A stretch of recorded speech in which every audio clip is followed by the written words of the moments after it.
I have been asked to introduce the bishop to the media, and I thank the media present here for your participation and welcome.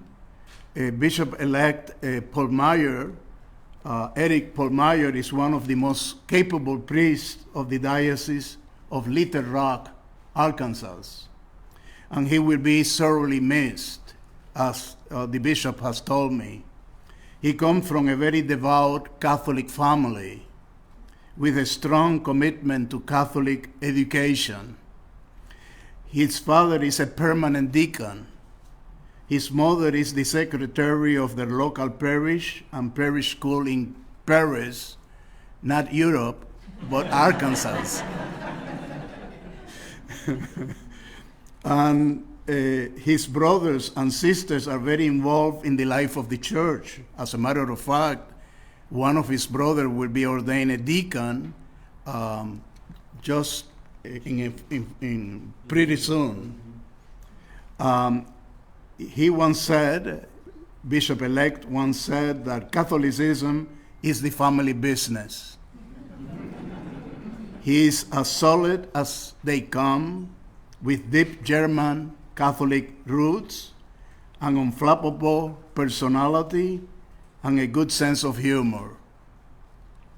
Bishop-elect Eric Paul Meyer brings a personal experience of the full spectrum of Catholic life, acquired over the course of 24 years of priestly ministry, and relates very well with people of every ethnicity, language, income level, and culture. He has served in small rural parishes and most recently in a large suburban parish, Christ the King. He speaks Spanish well and has served in an entirely Spanish-speaking parish, as well as an entirely English-speaking parishes and in bilingual parishes. He brought healing to a large urban parish whose pastor had to be removed due to scandal.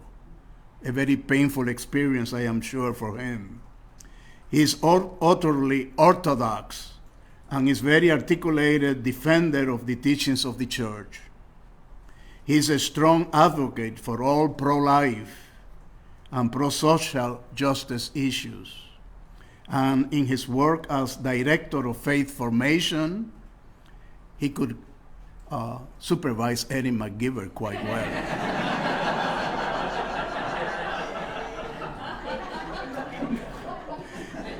He has worked hard to make the authentic renewal of Vatican II more and more reality in the Diocese of Little Rock, Arkansas.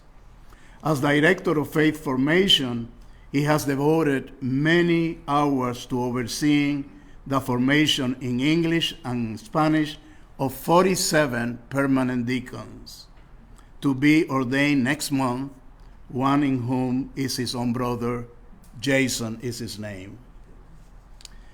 So we will have the Vespers at the Cathedral on July 21, and his father and his brother will be with him, as he with his two deacons.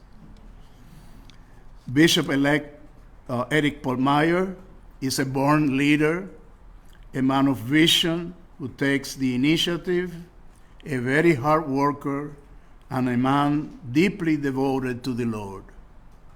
He seeks to live his faith in everything he does, promoting everything that the church promotes, including the values of family and life, human rights, and the safeguarding of creation, the whole implementation of Laudato Si. Bishop Anthony Taylor, the Bishop of Little Rock, wrote to me, "We are all one church. And so while in Arkansas are proud of Bishop-elect Paul Meyer, and sending him to you is a great sacrifice for us in Arkansas, we rejoice in the good fortune of the Diocese of St. Augustine, and know that the Lord must love you very much to give you such a fine man to be your next bishop. Thank you.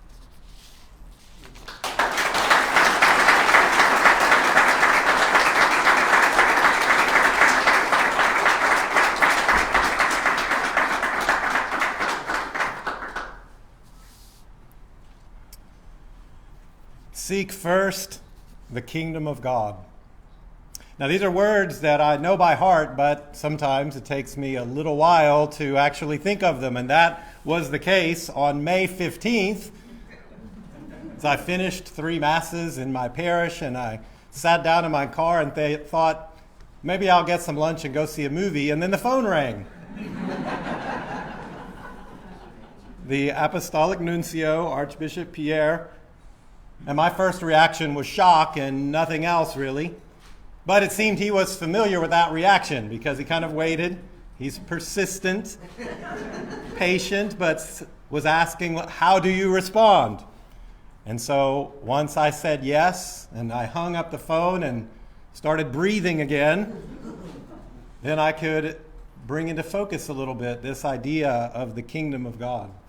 Fortunately, Bishop Anthony Taylor, the Bishop of Little Rock, was available that day. He had gotten the call before I did, so as soon as I called him, he was ready and made time for me that day, so I was able to sit down with him and process what had been said and try to get what was spinning around in my head into more coherent thoughts. And so he also had seen that reaction before and probably was remembering that reaction when he got the call himself. And so I'm very grateful for the time that he gave to help me say out loud certain things that I'm still very much getting used to. Over the past 9 days, then, I've tried to focus on that notion of the kingdom of God and let that be what returns my thoughts to this really being God's plan. And so as I stand here now, I'm mostly grateful that God has spoken through Pope Francis to bring me to this part of the kingdom of God. St. Augustine has long been known to me as a place I hold in awe.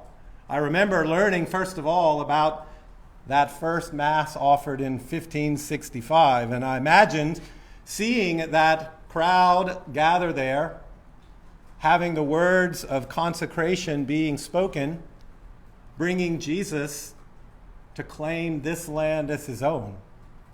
So it's always been an amazing place to be here, and I consider it an extraordinary privilege to be a part of God's kingdom in this place. And as was mentioned, I was here in 2001 for the wedding, never imagining as I celebrated a wedding in that cathedral that I would be back to preside there as a bishop. So, as mentioned, my cousin is the principal of St. Joseph's. My mother is the secretary of St. Joseph's in Paris, and my brother is the principal of St. Joseph's in Fayetteville, Arkansas. So, obviously, St. Joseph is one of the many patrons that I come to with this day. So, now I arrive. But I have spent the last week learning about you. I have been reading parish bulletins. I've been watching homilies of the priests that are here. It's part of our COVID reality. Everybody has an online presence. I can see quickly what everybody's up to. I've searched websites, I've looked at photos, and it's clear to me that there is a rich faith with a strong focus on carrying out the mission of disciples. As mentioned, I have the job of faith formation, or had the job. I don't know exactly when it ends in the Diocese of Little Rock, but it is a time of focusing on this reality of what it means to be a disciple. I also watched some of the homilies of Bishop Estevez, and so I'm grateful to hear him pointing out that we are a people on the way. It seems like a good way to think about this moment, that this moment of transition can carry on the way with the rock, the foundation that is Jesus himself. And so now, as we continue on the way together, I'm mindful of so much faith that was leading to this moment. And I want to say thank you for all that you have done in setting us on this way, for making clear that message. And then on a more personal note, all that you have done at being so gracious, welcoming me here. Also, one of those first calls and one of the times when I could begin to speak out loud what was happening and hear the joy in your voice as well as you look ahead to time to read all those books that you have around your room. Now, I've had a week to be learning about you, and you've had a few hours to start learning about me. So let me share with you some of the key moments of my own formation. And it started in my home with my parents, Tom and Sharon. They were people who were involved in every aspect of the life of the church. I grew up with them involved in Curcio and marriage encounter and teaching religious education, really every way that you could be involved in the church. My mom was director of the choir. We grew up singing in the choir. We grew up on the pro-life floats and the Christmas parade. Everything that we did revolved around the life of the church. The priority of the faith was obvious, and it was something that we did not only at church, but something we did at home. They formed a family of faith that has blossomed now in the lives of my sister and my 3 brothers and their spouses. I have 20 nieces and nephews who are dear to me, 20 nieces and nephews, and the oldest is 20. So I have a lot of young children that are around all the time in my life. And so let me say now to anybody in any parishes with babies crying, don't worry. It would seem odd to me if that wasn't happening when I was in a gathering. They are young people being raised in the faith, and I look forward with great excitement to what their lives will be. Another key aspect of my formation was my grandmother. I grew up in living with her in the home, and her influence has been far-reaching for me. Most of the years of my childhood, I fell asleep to her voice praying the rosary out loud. When I was a little child, it was in the room with her. And when I was in high school, my room was separated only by an interior wall, and so I literally heard her voice praying the rosary every night as I was growing up. Mary was always in the middle of our lives of faith. And when I first heard God's call to the seminary, it was clearly Mary saying, do whatever he tells you. And so now I ask the intercession of Mary as Our Lady of La Leche to keep pointing me to her Son. And I'm very happy to see that I'm coming to a place where Mary is known and loved. Now, the deciding point for me to enter the seminary was definitely the Eucharist. As I was thinking about, well, what do I want to do? How do I want to help people?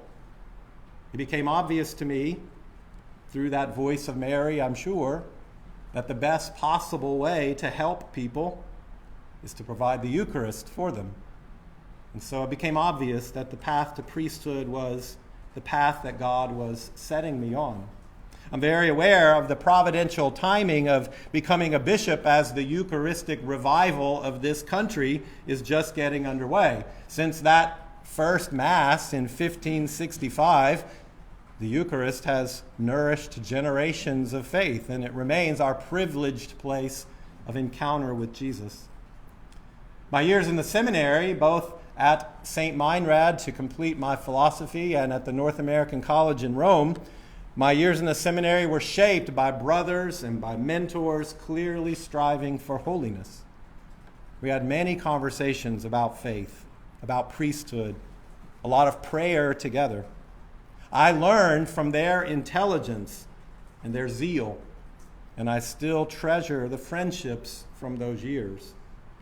Once ordained, and I began my service as a parish priest, I was able to continue learning from so many parishes, so many people in the Diocese of Little Rock who helped mold me in my priesthood and in my personal faith by their hunger to know the Lord, by their service to each other, by welcoming me into their homes and into their lives. I've long considered it the great privilege of priesthood, this shared life of a priest and his people. I also have been formed by my brother priests in the Diocese of Little Rock. And to you I say thank you. The fraternity that we share and the joy of your witness is a great treasure to me and something that I will certainly miss. I spent 3 years working in the Diocese of Little Rock full-time. After 18 years of parish ministry, I was assigned to full-time diocesan ministry, both as the director of the permanent deacon formation and a faith formation. And after those 18 years, these really were years of renewal. To the deacon class of 2022 in the Diocese of Little Rock, I also say thank you. Working with your formation has been a blessing to me. For the last 5 years, I have spent 2 weekends every month with these candidates and their wives. And it's been an extraordinary privilege to listen to them speak about their faith, to talk about the ways they have grown, to watch them hold themselves accountable to the work of service to God's people. Watching God at work in your lives, you candidates in Little Rock, is a blessing to me. It's been energizing to see the growth that will soon be fulfilled in your ordination. During those years, I also had the privilege of visiting every Catholic church in the state of Arkansas. So it's probably an odd thing here in Florida, but there's only one diocese in Arkansas. So I visited every single parish that we have, probably the only priest that was able to do that. I met with pastors in every parish, and then I met with faith formation leaders in these same parishes. They shared an overarching concern that I bet will resonate here as well. The concern was, how do we connect with the disconnected? The national statistics are no surprise to us at this point, and they paint a very bad picture of greater loss than increase in many cases. The people that I spoke to in these parishes, they were aware of these national trends, but their hearts were moved in a more personal way, not only by parishioners that they know that had left, but even more by family members that they continually pray for. As I learned about this concern, about these struggles, I found myself, however, being filled with hope, because despite these struggles, I found hope in the fact that the answer to any decline is the only answer that has ever worked in the history of the church. Point to Jesus. Every time we become witnesses of faith, every time we point to Jesus, then the growth that we desire can happen. And so I'm choosing seek first the kingdom of God as my episcopal motto for 2 main reasons. One is to set our priorities. We always need to keep first things first. And the first thing is to seek the kingdom of God, to seek God's will in everything that we do. The second reason I'm choosing this motto is because Jesus makes clear in the Gospels that the kingdom of God reaches into every aspect of life. It should continually be discovered in new ways, and it's the work of our lives of faith, that discovery. Jesus revealed the Father, who is the creator of all and pervades all of existence. And so the goal of Catholic life is not only to have more people at church, but to have more church people living their faith everywhere that they are, sharing the work that God has done in them. And so at the beginning of my time with you, I want to ask you to help me live my episcopal motto. I come as a shepherd, and the fields where we roam are everywhere in this diocese. Help me keep our priorities focused, and help me see all of the corners where God's kingdom might be missed. Whenever we disagree, I pray that we can step back and focus on how we might be seeing different parts of the kingdom. As I arrive, I know that God is already much at work in your lives, and it's exciting for me to come and discover this new work of God. Pope Francis has helped me a great deal with his writing of the joy of the gospel. My great hope is that we can be a people of joy.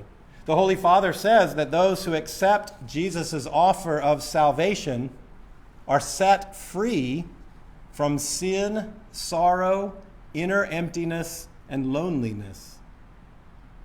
What I ask of you now is to help make the kingdom more visible in a world that questions God. Become an expert in telling your story of freedom in Jesus.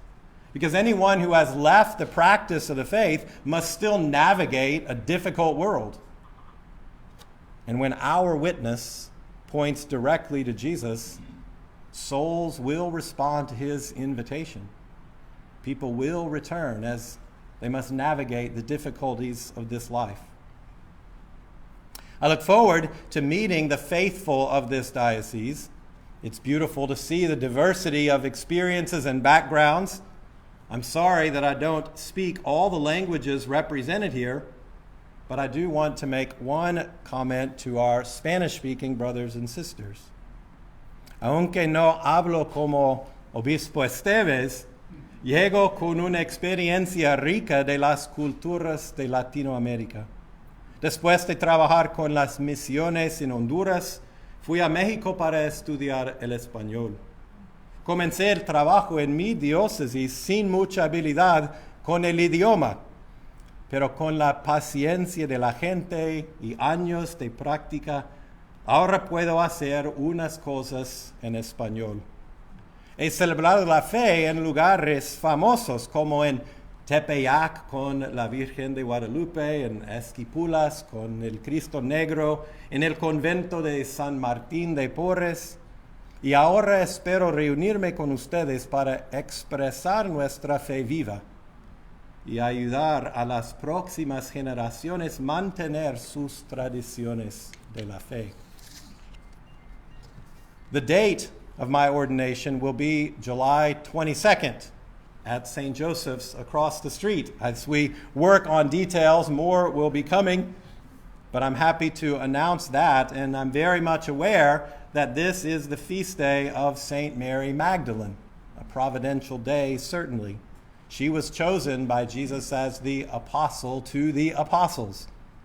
And so I hear her voice now proclaiming, "He is risen."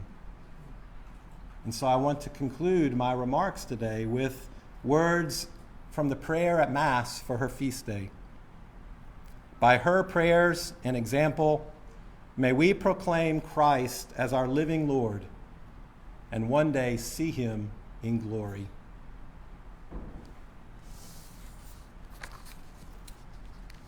So now I believe we have time for questions.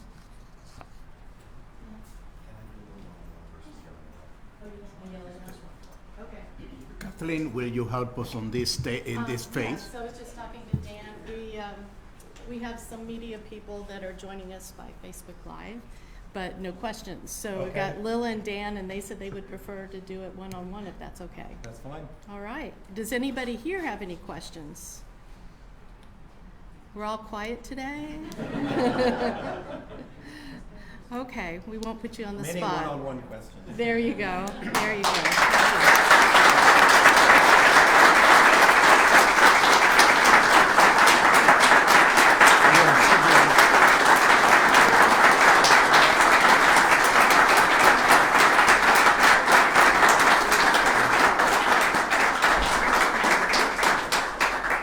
Thank you so much for your presence of this very historic moment in the journey of the Diocese of St. Augustine. I ask the deans to join me, Bishop-elect, at the Bishops' Conference, the deans who are here. Okay. We'll see everyone in due time.